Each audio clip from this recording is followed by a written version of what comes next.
السلام علیکم امی جان، آپ کا کیا حال ہے آپ کے؟ وعلیکم السلام، الحمدللہ ٹھیک ہیں۔ امی جان، آپ مجھے بچوں کا الفضل کا پہلا صفحہ سنا دیں گی؟ جی بالکل، آپ کو پتہ ہے نا یہ کون سی عید ہے؟ جی، عید الفطر۔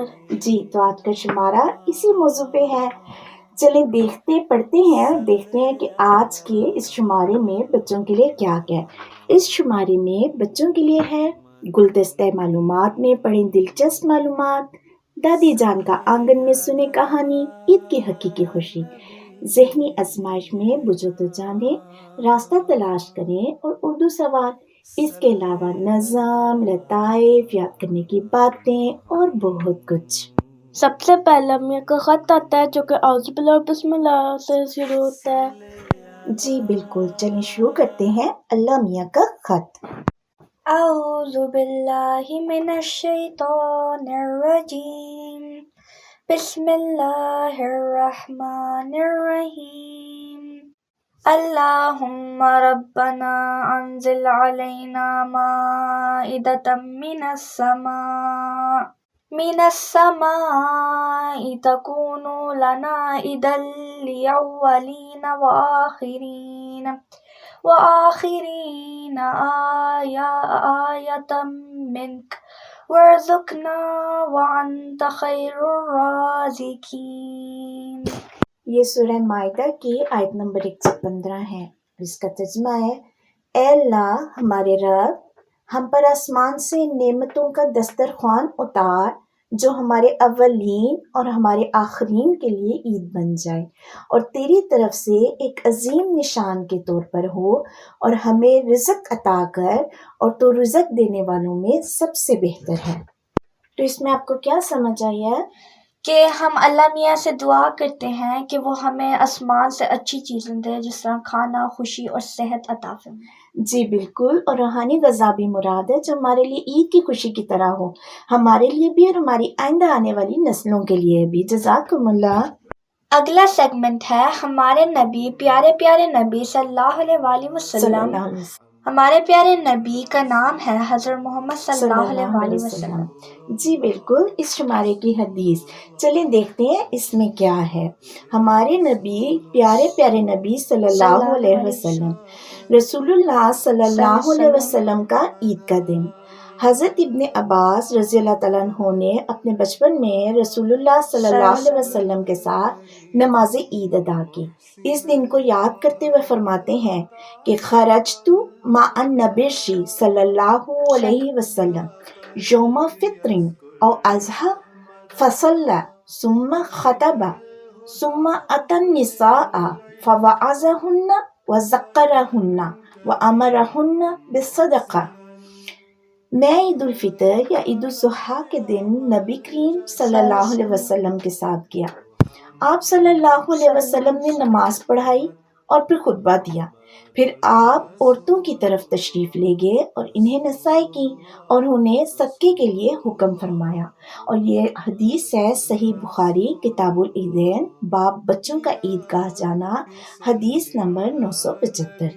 تو جملہ آپ کو اس میں کیا سمجھ آئی ہے؟ مجھے یہ سمجھ آیا کہ حضور نے عید کا خطبہ دیا اور پھر لوگوں کو اچھے کاموں کرنے کا اور صدقہ دینے کا۔ جی اور سمر آپ کو کیا سمجھ آئی ہے؟ کہ عید خالی خوشی کے لیے نہیں ہے، غریبوں کو وہ ہیلپ بھی کرنی ہوتی ہے۔ جی جزاک اللہ۔ اس کے بعد ہے اگلا سیگمنٹ جو کہ کلام امام علیہ الصلوۃ والسلام ہے، اور ہمارے پیارے امام ہے حضرت مسیح موعود حضرت مرزا غلام احمد قادیانی علیہ الصلوۃ والسلام۔ آپ مسیح موعود بھی ہیں اور مہدی موعود بھی۔ جی بالکل، چلیں پھر ہم پڑھتے ہیں کلام امام علیہ الصلوۃ والسلام۔ انسان پر شفقت اور اس سے ہمدردی کرنا بہت بڑی عبادت ہے۔ سیدنا حضرت اقدس مسیح موعود علیہ الصلوۃ والسلام فرماتے ہیں، دراصل خدا تعالیٰ کی مخلوق کے ساتھ ہمدردی کرنا بہت ہی بڑی بات ہے اور خدا تعالیٰ اس کو بہت پسند کرتا ہے۔ اس سے بڑھ کر اور کیا ہوگا کہ وہ اس سے اپنی ہمدردی ظاہر کرتا ہے۔ بس جو شخص خدا تعالیٰ کی مخلوق کے ساتھ ہمدردی کرتا ہے وہ گویا اپنے خدا کو راضی کرتا ہے۔ جلد 4 صفحہ 215 سے 216، ایڈیشن 1978۔ نیز فرمایا نوئی انسان پر شفقت اور اسے ہمدردی کرنا بہت بڑی عبادت ہے اور اللہ تعالیٰ کی رضا حاصل کرنے کے لیے یہ ایک زبردست ذریعہ ہے۔ ملفوظات جلد 4 صفحہ 438 ایڈیشن 1978۔ اور اس سارے کے مشکل الفاظ اس میں جو ہیں وہ میں آپ کو بتا دیتی ہوں۔ جیسے ہمدردی کرنا، اس کا مطلب ہوتا ہے دکھ درد میں شریک ہونا، اور راضی کرنے کا مطلب ہوتا ہے خوش کرنا۔ جملہ آپ مجھے بتاؤ کہ اس میں ہم نے کیا چیز سیکھی ہے؟ کہ اگر ہم لوگوں کو پیار اور محبت کریں، ان کی مدد کریں تو اللہ تعالیٰ ہم سے بہت خوش ہوتا ہے۔ جی جزاک اللہ۔ اس کے بعد آتا ہے پیارے حضور کی پیاری باتیں، اور ہمارے پیارے حضور کا نام ہے حضرت مرزا مسرور احمد اید اللہ تعالیٰ بن نصر العزیز۔ جی بالکل، اور چلیں پڑھتے ہیں۔ پیارے حضور اید اللہ تعالیٰ کی پیاری باتیں۔ خوش قسمت ہے وہ جو اس عظیم کتاب کو اپنا لائحہ عمل بنا کر اس پر عمل کریں۔ امیر المومنین حضرت خلیفۃ المسیح الخامس اید اللہ تعالیٰ بن نصر العزیز احمدی بچوں کو عیدی میں سے چندہ کی ادائیگی کی طرف توجہ دلاتے ہوئے فرماتے ہیں کہ اپنے بچوں میں بھی اس قربانی کی عادت ڈالیں تاکہ جب وہ بڑے ہوں تو ان کی خواہشات کی جو ترجیحات ہیں ان میں اللہ کی خاطر مالی قربانی سب سے اول نمبر پر ہو۔ اس سے ایک تو شاملین کی تعداد میں بھی اضافہ ہوگا، اور جو عفو کے معیار ہیں وہ ترجیحات بدل جانے سے بدل جائیں گے۔ جو لوگ بچوں کو بھی جب جیب خرچ دیتے ہیں تو ان کو اس میں سے چندہ دینے کی عادت ڈالیں، عیدی وغیرہ میں سے چندہ دینے کی عادت ڈالیں۔ ان مغربی ممالک میں میں نے اندازہ لگایا ہے، جیسے کہ پہلے بھی میں کہہ چکا ہوں، کہ بازار سے کھانا برگر وغیرہ جو ہیں اور بڑے شوق سے کھائے جاتے ہیں اور جو مزے کے لیے کھائے جاتے ہیں، ضرورت نہیں ہے۔ اگر مہینے میں صرف 2 دفعہ یہ بچا کر وقف جدید کے بچوں کے چندے میں دیں تو اسی سے وصولی میں 25 سے 30% تک اضافہ ہو سکتا ہے۔ خطبہ جمعہ 12 جنوری 2007۔ اس میں جو مشکل الفاظ ہیں ان کے معنی ہیں، جیسے عفو ہے، زائد مال، ترجیحات، فقیت، فضیلت۔ تو سمر آپ کو کیا سمجھ آئی ہے؟ یہ کہ پاکٹ منی سے اور عیدی میں سے چندہ دینا چاہیے۔ جی، اور بچپن سے ہی دیں تو پھر اس کی عادت پڑ جاتی ہے۔ ٹھیک ہے، جزاکم اللہ خیر الجزا۔ اس کے بعد ایک نظم آتی ہے نا؟ جی بالکل، اس کے بعد نظم کا سیگمنٹ آتا ہے، اور یہ حضرت مسیح موعود علیہ السلام کا منظوم کلام آیا ہے۔ چلے پڑھتے ہیں۔ اس نظم کا نام ہے محمود کی امین، اور حضرت مسیح موعود علیہ السلام نے یہ حضرت مرزا بشیر الدین محمود احمد صاحب کی جب امین ہوئی تھی تو اس وقت لکھی تھی، تو اس لیے جب بھی کوئی خوشی کا موقع آتا ہے، جیسے اب عید کا موقع ہے یا کوئی شادی کا موقع ہو، تو ہم یہ نظم جو ہے پڑھتے ہیں۔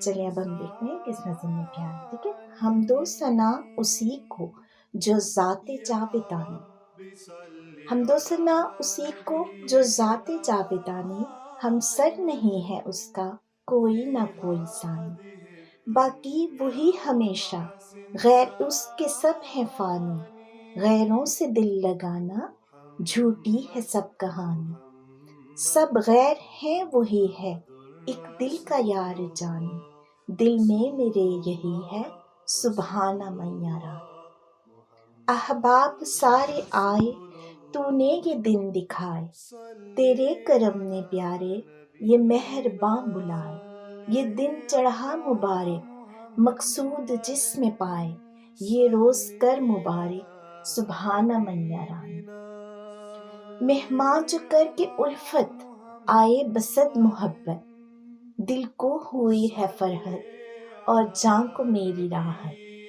پر دل کو پہنچے غم جب یاد آئے وقت رخصت، یہ روز کر مبارک سبحانہ من یارانی۔ اور اس نظم میں حضرت مسیح موعود علیہ السلام فرماتے ہیں کہ صرف خدا کی ذات ہمیشہ رہنے والی ہے اور اس کا کوئی شریک نہیں ہے، باقی ساری چیزیں اور مخلوق ایک دن ختم ہو جائیں گے، صرف اللہ تعالیٰ ہی ہمیشہ رہے گا۔ جب انسان دنیا کی چیزوں سے دل لگاتا ہے تو آخر میں دل ٹوٹ جاتا ہے۔ انسان کے دل میں اصل سکون تب آتا ہے جب وہ اللہ تعالیٰ کو یاد کرتا ہے۔ عید جیسے خوشی کے دن ہمیں یاد دلاتا ہے کہ اللہ تعالیٰ نے ہمیں محبت اور خوشی دی ہے، ٹھیک ہے، اور عید کا اصل مقصد یہ ہے کہ ہم اللہ تعالیٰ کا شکر اور اس کی تسبیح کریں۔